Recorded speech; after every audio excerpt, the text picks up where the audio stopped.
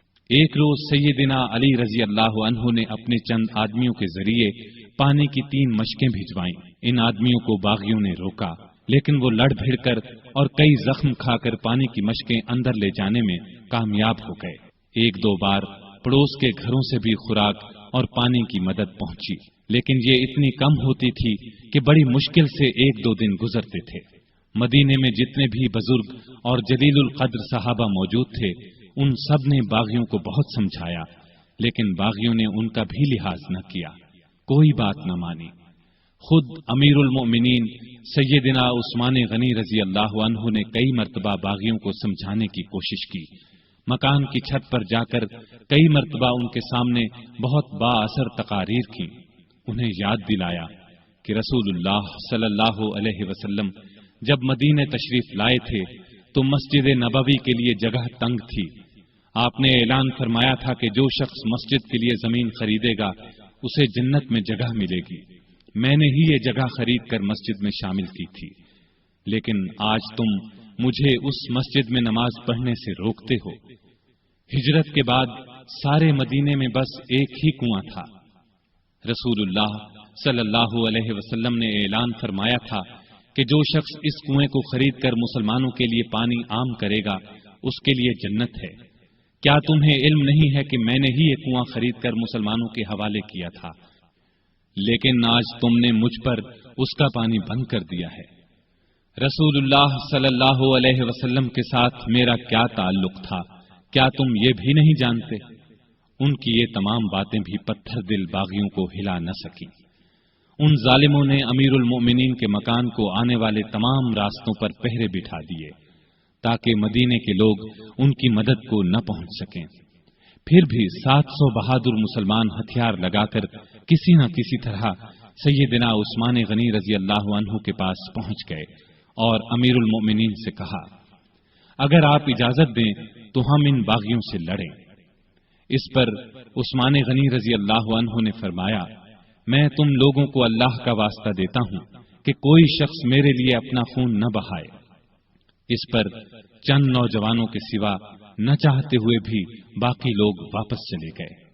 سیدنا عثمان غنی رضی اللہ عنہ نے یہ بھی پسند نہ فرمایا کہ رسول اللہ صلی اللہ علیہ وسلم کے شہر کو چھوڑ کر کسی دوسرے شہر چلے جائیں۔ وہ تمام مصیبتیں صبر اور شکر سے برداشت کرتے رہے، لیکن گوارا نہ کیا کہ لوگ ان کی خاطر ایک دوسرے کا خون بہائیں۔ ادھر مدینے میں یہ ہو رہا تھا، ادھر مکے میں حج ہو رہا تھا۔ اکثر لوگ حج کے لیے گئے ہوئے تھے۔ باغی بھی یہ سوچ رہے تھے کہ حج کے بعد لوگ مدینے کا رخ کریں گے اور موقع ہاتھ سے نکل جائے گا۔ چنانچہ وہ سیدنا عثمان کے قتل کا مشورہ کرنے لگے۔ سیدنا عثمان کو ان کے ارادے کی خبر ہوئی تو انہوں نے مکان کی چھت پر کھڑے ہو کر باغیوں کے سامنے یہ تقریر کی: لوگو، آخر تم مجھے کس جرم میں قتل کرنا چاہتے ہو؟ اسلام 3 صورتوں کے علاوہ کسی مسلمان کے قتل کرنے کی اجازت نہیں دیتا، یا تو وہ اسلام لانے کے بعد اس سے پھر جائے، یا شادی کے بعد بدکاری کرے، یا کسی کو جان بوجھ کر قتل کرے۔ اللہ کی قسم، میں نے ان تینوں میں سے کوئی گناہ نہیں کیا، پھر تم میرے خون کے پیاسے کیوں ہو؟ باغیوں پر اس تقریر کا بھی کوئی اثر نہ ہوا۔ انہوں نے 18 ذوالحج 35 ہجری کو امیر المومنین کے مکان پر حملہ کر دیا۔ گھر کے بڑے دروازے پر حسن بن علی، عبداللہ بن زبیر، محمد بن طلحہ رضی اللہ عنہم اور کچھ دوسرے نوجوان پہرا دے رہے تھے۔ انہوں نے باغیوں کا زبردست مقابلہ کیا اور زخم کھا کر بھی انہیں اندر داخل نہ ہونے دیا۔ اب 4 باغی ساتھ کے ایک مکان کے ذریعے دیوار پھاند کر اندر داخل ہو گئے۔ اس وقت سیدنا عثمان روزے سے تھے اور قرآن پاک کی تلاوت کر رہے تھے۔ ظالموں نے لوہے کی ایک سلاخ، نیزے اور تلوار سے ان پر وار کیے۔ ان کی زوجہ محترمہ سیدہ نائلہ انہیں بچانے کے لیے آگے بڑھیں تو تلوار کے وار سے ظالموں نے ان کی انگلیاں کاٹ دیں۔ اس طرح ظالموں نے 82 سالہ نہت امیر المومنین سیدنا عثمان رضی اللہ عنہ کو شہید کر دیا۔ انا للہ و انا الیہ راجعون۔ انہیں شہید کر دیا جنہوں نے اپنے آپ کو بچانے کے لیے ان کا خون بہانا پسند نہیں فرمایا تھا، ورنہ وہ فوج بلا کر ان سب کو قتل کروا سکتے تھے۔ ان کا خون قرآن کے ان الفاظ پر گرا: فَسَيَكْفِيكَهُمُ اللَّهُ۔ وہ جمعے کے دن کا تیسرا پہر تھا۔ ان کی شہادت کی خبر سن کر لوگ سناٹے میں آ گئے۔ ان کے گمان میں بھی نہیں تھا کہ بات یہاں تک پہنچ جائے گی۔ جنازہ رات کے وقت لے جایا گیا، ڈر تھا کہ باغی ناش کی بے حرمتی نہ کریں۔ اس مظلوم شہید کو بقیع الغرقد المعروف جنت البقیع میں دفن کیا گیا۔ آپ بہت خوبصورت تھے، ہمیشہ صاف ستھرا لباس پہنتے تھے، لیکن ایسا لباس نہیں پہنتے تھے جس سے غرور پیدا ہو۔ گھر کے افراد کو بھی ایسا لباس نہیں پہننے دیتے تھے۔ غذا عام طور پر سادہ اور نرم کھاتے تھے۔ اپنی روزی کپڑے اور غلے وغیرہ کی تجارت سے کماتے تھے۔ بہت دیانتدار اور کامیاب تاجر تھے۔ اپنی دولت اللہ کے راستے میں لٹاتے رہتے تھے۔ بہت زیادہ صفائی پسند تھے۔ جس دن سے مسلمان ہوئے تھے ہر روز غسل فرماتے تھے۔ خوشبو بہت پسند تھی۔ فرض نمازوں اور روزوں کی سختی سے پابندی کے علاوہ نفلی عبادت بھی بہت کرتے تھے۔ اکثر تیسرے دن روزہ رکھتے، رات کو صرف اتنا کھاتے کہ انسان زندہ رہ سکے۔ بعض اوقات تو ساری رات عبادت میں گزار دیتے۔ قرآن مجید کی تلاوت کا بہت زیادہ شوق تھا۔ تلاوت کے بغیر کوئی دن نہ گزرتا تھا۔ ہر سال حج کے لیے جاتے، آخری سال باغیوں کے محاصرے کی وجہ سے نہ جا سکے۔ لکھنا پڑھنا جانتے تھے، وحی کی کتابت بھی کرتے تھے۔ وحی نازل ہوتی تو اکثر نبی کریم صلی اللہ علیہ وسلم انہیں لکھنے کے لیے بلاتے۔ قرآن کے بہت بڑے عالم اور حافظ تھے۔ رسول اللہ صلی اللہ علیہ وسلم کی 146 احادیث آپ کے ذریعے سے امت تک پہنچی۔ شریعت کے مسائل سے بخوبی واقف تھے۔ لوگ ان سے مسئلے پوچھتے تھے۔ نبی کریم صلی اللہ علیہ وسلم کی دوسری بیٹی سیدہ ام کلثوم کی وفات کے بعد آپ نے کچھ اور نکاح بھی کیے۔ 9 یا 7 بیٹیاں اور 8 بیٹے ہوئے۔ 2 بیٹے بچپن ہی میں فوت ہو گئے۔ ان کے ایک بیٹے ابان نے شہرت پائی، بنو امیہ کی حکومت میں اونچے عہدوں پر کام کیا۔ حیا سیدنا عثمان میں بہت زیادہ تھی، حتیٰ کہ فرشتے بھی ان سے حیا کرتے تھے۔ اللہ کا خوف بہت تھا، موت، قبر اور قیامت کا ہر وقت خیال رہتا۔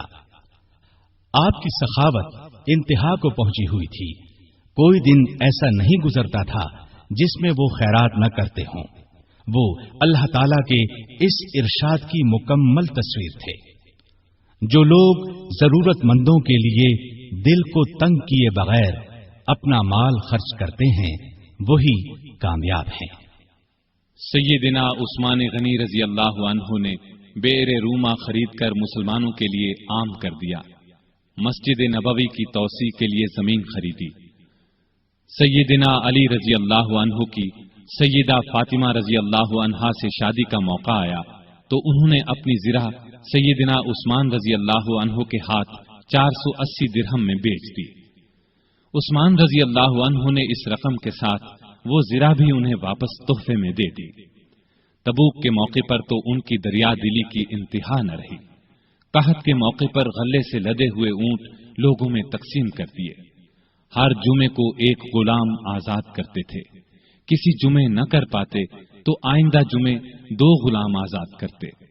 اپنی خلافت کے زمانے میں بیت المال سے اپنی ذات کے لیے 1 درہم بھی نہ لیا، اگرچہ وہ کم از کم 5000 درہم ہر سال لینے کے حقدار تھے۔ 12 سالہ خلافت میں 60,000 درہم گویا انہوں نے مسلمانوں کے لیے چھوڑ دیے۔ آپ رضی اللہ عنہ میں سادگی انتہا کو پہنچی ہوئی تھی۔ اپنے کام اپنے ہاتھوں سے کرتے تھے۔ ایک مرتبہ ایک غلام نے سیدنا عثمان غنی رضی اللہ عنہ کو دعوت دی، اس کی دعوت خوشی سے قبول کر لی۔ نہایت صابر تھے، تمام مصیبتیں نہایت صبر سے برداشت کی، اپنے حامیوں کو مخالفین پر تلوار نہ اٹھانے دی۔ نبی اکرم صلی اللہ علیہ وسلم سے آپ کو بے انتہا محبت تھی۔ ایک مرتبہ نبی کریم صلی اللہ علیہ وسلم کے گھر میں 4 دن کا فاقہ تھا۔ سیدنا عثمان غنی رضی اللہ عنہ کو پتہ چلا تو فوراً بہت سا آٹا، کھجوریں، 1 بکرا اور 300 درہم لے کر حضور صلی اللہ علیہ وسلم کے گھر پہنچے۔ اس وقت آپ صلی اللہ علیہ وسلم گھر میں نہیں تھے۔ انہوں نے یہ چیزیں بی بی عائشہ رضی اللہ عنہا کے حوالے کی۔ تھوڑی دیر بعد کچھ روٹیاں اور بھنا ہوا گوشت بھی دے آئے۔ نبی صلی اللہ علیہ وسلم گھر تشریف لائے تو سیدہ عائشہ صدیقہ رضی اللہ عنہا نے آپ صلی اللہ علیہ وسلم کو بتایا کہ عثمان یہ سامان دے گئے ہیں۔ آپ صلی اللہ علیہ وسلم یہ سن کر گھر نہیں ٹھہرے، فوراً مسجد میں تشریف لے گئے اور ہاتھ اٹھا کر دعا مانگی، اے اللہ، میں عثمان سے راضی ہو گیا ہوں، تو بھی عثمان سے راضی ہو جا۔ یہ الفاظ نبی کریم صلی اللہ علیہ وسلم نے 3 بار دہرائے۔ جس ہاتھ سے سیدنا عثمان غنی رضی اللہ عنہ نے نبی کریم صلی اللہ علیہ وسلم سے بیعت کی تھی، اس ہاتھ سے ساری زندگی گندی چیز کو نہیں چھوا۔ باغیوں کی شورش بڑھی تو امیر معاویہ رضی اللہ عنہ نے پیشکش کی کہ آپ میرے پاس شام آ جائیں، یہاں آپ ہر طرح سے محفوظ رہیں گے۔ اس پر فرمایا، چاہے میری گردن کٹ جائے، میں رسول اللہ صلی اللہ علیہ وسلم کے شہر کو نہیں چھوڑ سکتا۔ نبی کریم صلی اللہ علیہ وسلم کو بھی آپ سے اتنی ہی محبت تھی، اس لیے اپنی 2 بیٹیاں آپ کے نکاح میں دی۔ سیدنا عثمان غنی رضی اللہ عنہ ان 10 صحابہ میں سے ایک ہیں جنہیں جنت کی خوشخبری نبی کریم صلی اللہ علیہ وسلم نے اس دنیا ہی میں دے دی تھی۔ رسول اللہ صلی اللہ علیہ وسلم کا یہ بھی فرمان ہے، عثمان رضی اللہ عنہ جنت میں میرے ساتھی ہیں۔ سیدنا عثمان غنی رضی اللہ عنہ کے چند قول یہ ہیں، اس نے اللہ کا حق نہیں جانا جس نے لوگوں کا حق نہیں جانا۔ حقیر سے حقیر پیشہ اختیار کرنا ہاتھ پھیلانے سے بہتر ہے۔ غریب کا 1 روپیہ خیرات کرنا دولت مند کے 1 لاکھ روپے خیرات کرنے سے بہتر ہے۔ اپنے رب کے سوا کسی سے امید نہ رکھو، گناہ کسی نہ کسی صورت دل کو بے قرار رکھتا ہے۔ سب سے برا آدمی وہ ہے جو لوگوں کی برائیاں بیان کرتا پھرے۔ اللہ تعالی سیدنا عثمان غنی رضی اللہ عنہ پر رحمتیں نازل فرمائے، آمین۔ سامعین محترم، ابھی آپ دارالسلام اسٹوڈیو سے تیسرے خلیفہ راشد عثمان غنی رضی اللہ عنہ سن رہے تھے۔ یہ خلفائے راشدین کا تیسرا حصہ تھا۔ چوتھے حصے میں آپ خلیفہ راشد سیدنا علی رضی اللہ عنہ کے بارے میں حالات واقعات سنیں گے۔ دارالسلام اسٹوڈیو تلاوت قرآن مجید، ترجمہ، سیرت النبی، قصص الانبیاء، صحابہ کرام، ائمہ اعظام اور محدثین کے حالات واقعات، نیز نماز، روزہ، حج اور دیگر عبادات کا صحیح طریقہ، بچوں اور عورتوں کے لیے انتہائی دلچسپ اور سچی کہانیاں، اور وہ سب کچھ جس سے نئی نسل کی تربیت اسلامی خطوط پر ہو سکے، آڈیو کیسٹس اور سیڈیز میں پیش کر رہا ہے۔ دارالسلام اسٹوڈیو دارالسلام پبلشرز اینڈ ڈسٹریبیوٹرز کا ایک حصہ ہے جو اسلامی کتب کی اشاعت کا بین الاقوامی ادارہ ہے، جس کا ہیڈ آفس سعودی عرب کے دارالحکومت ریاض میں واقع ہے۔ پاکستان میں اس کا ایڈریس نوٹ کر لیں: دارالسلام اسٹوڈیو، 50 لوور مال، نزد ایم اے او کالج، لاہور۔